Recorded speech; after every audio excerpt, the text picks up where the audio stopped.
What's up, everybody, and welcome back to Ducks and Download for another comic book breakdown. Today we're going to be going over the High Republic main issue number 5. This one has an absolutely gorgeous main run cover that I just had no reason to get a variant of.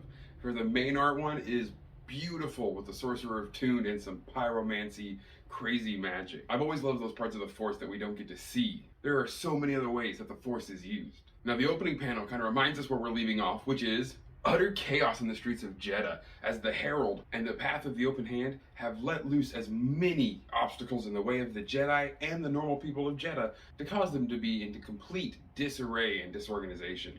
And it's working.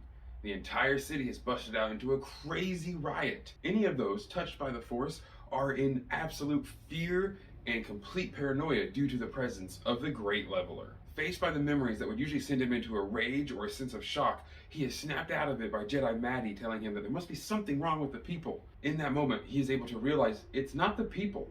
There's something actually happening to the Force around Jedha itself, causing everything to crescendo into a full-blown riot. It seems that in these moments of chaos, every single faction are vying to control one another, and all of Jedha to kind of prove how well they could be suited to control, to guard, and to maintain the very streets of Jedha. But of course, as these factions constantly try to butt into each other's business, all that's really going to happen is them getting in each other's way and stepping on each other's feet, causing more chaos and more anger in the civilians. Jedi Olivia feels some strange disturbance though in the middle of helping, and she races off, quickly being followed by Jedi Matty and Vildar Mac. Now, and I gotta say, I give Vildar Mac some really good points in this one. The last few comics, his past has really haunted him to the point where he's just not been a great Jedi. But I feel like finally in his moment of need and really being called upon, he steps up, comes to the plate, and swings away, able to push away the Great Leveler's hallucinations and terror, which is no small feat. In the meantime though, the Temple of Kyber itself is getting broken into. With this happening, that will give Ty Sarek the perfect opportunity to escape his jail with the help of his trusty floating probe droid. Ball droid? Eye droid? Who knows? But even as Tay is running off for his own freedom, talking about trying to, be there to help himself, he can't help but to stop when he hears calls of aid from leaders of the Temple of Kyber being bullied and threatened by those who broke in. So, of course, being that Tay Sarek is a good guy in his heart, whether he wants to believe it or not, he goes back and saves those innocent, and that's where we kind of leave him in this issue. We're going to be getting back to Jedi Olivia, who's actually going to, through her disturbance in the Force, run up on the Mother in a very crowded section of Jedha. From there, she's going to have a crazy vision of a young infant wielding the Force. Could it have been her? Could it have been the Mother? We don't exactly know, as they are both very similar in skin tone.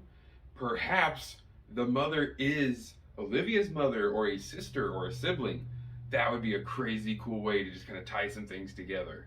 But at the last moment, she is called away by Master Laban, who says she needs Olivia's help immediately. We of course get a funny snipe where Matty talks about how her own master would rather call this other Jedi than her padawan, but Matty's where she needs to be to help Vildar. But there might not be enough help for what's about to happen. From the outside, we actually hear one of the civilians talk about hearing mortar shells. This might be from the fact that Iram and Arano are having a literal battle over Jedha, believing that both sides are trying to assassinate one another's ambassadors. So the almshouse completely blows up. The Path of the Open Hand and the poor inside with Vildar. Does he survive? We also have no idea, because this issue is about to wrap up. We end it with rioters trying to tear down an ancient Jedi statue. So Jedi Olivia and Jedi Master Laban are there to try and convince them that that's not at all what needs to happen. Now, of course, everyone's in such a tizzy that they're kind of finding excuses to just do bad things, and are taking this chance to try and pretty much push all their hardships back on the Jedi for not doing good enough. They're able to stop them from trying to pull it down, but it does not stop them from blowing the charges at the base, causing the statue to come tumbling down on top of Jedi Olivia and Master Laban. Will they survive? What's going on with Vildar? What are we going to do about the Leveler just wandering through the streets of Jedha? We don't know yet. Maybe we'll find out in next week's issue of the High Republic comic.